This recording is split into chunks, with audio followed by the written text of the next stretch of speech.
मित्रांनो, श्रद्धा आणि सबुरीचा संदेश देणाऱ्या साईबाबांच्या चरणी लाखो भाविक भक्त नतमस्तक होत असतात। जगभरातून श्री क्षेत्र शिर्डीमध्ये येणाऱ्या भक्तांची संख्या देखील अब्जांवर गेली आहे। याच अब्जावधी भाविकांच्या भावना दुखावण्याचं काम भाजपचे माजी खासदार सुजय विखे पाटील यांनी केलंय। शिर्डी परिक्रमेच्या कार्यक्रमामध्ये बोलताना सुजय विखे पाटलांची जीभ घसरली। ते म्हणाले की साईबाबांच्या विचारांची प्रसिद्धी देशभरात होते। अख्खा देश इथे येऊन फुकट जेवण करतोय। महाराष्ट्रातील सगळे भिकारी इथेच गोळा झालेत। प्रसादालयात येणारा कोणीही गरीब नाहीये। 10 रुपयात कोणीही जेवण करू शकतं, असं वक्तव्य सुजय विखे पाटील यांनी केलंय। सुजय विखे पाटलांच्या या बेजबाबदार वक्तव्यामुळे त्यांनी साई भक्तांची नाराजी ओढावून घेतलीय।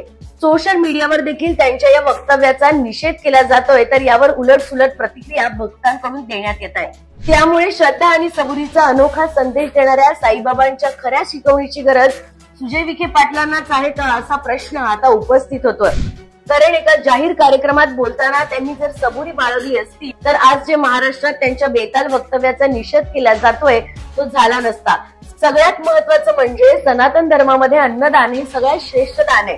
अशा शिर्डीमधील प्रसादालयामध्ये जे अन्नदान होतं ते भक्तांनी केलेल्या दानातूनच केलं जातं। ज्या सनातन धर्माचे लाखो अब्ज उपासक आहेत, त्या सनातन धर्मामध्ये कोणी श्रीमंत आणि कोणी गरीब असं मोजलं जात नाही। शिर्डीतल्या प्रसादालयामध्ये अगदी श्रीमंतातला श्रीमंत आणि गरीबातला गरीब हा प्रसादाचा आस्वाद घेतो। पण या सगळ्यांना भिकारी म्हणत सुजय विखे पाटील यांनी सगळ्यांच्याच भावना दुखावल्या। प्रसादालयामध्ये फुकट अन्नदान करण्यापेक्षा आमच्या गरजू विद्यार्थ्यांना शिक्षण द्या, अशी मागणी यावेळी सुजय विखे पाटील यांनी केली। इतकंच नाही तर वेळ पडली तर आम्ही आंदोलन करू, असा इशारा त्यांनी साई संस्थानाला दिलाय। त्यामुळे एकंदरीतच या घटनेवर सुजय विखे पाटलांच्या वक्तव्यावर तुम्हाला काय वाटतं याबद्दलची प्रतिक्रिया तुम्ही मला कमेंट मध्ये नक्की कळवा।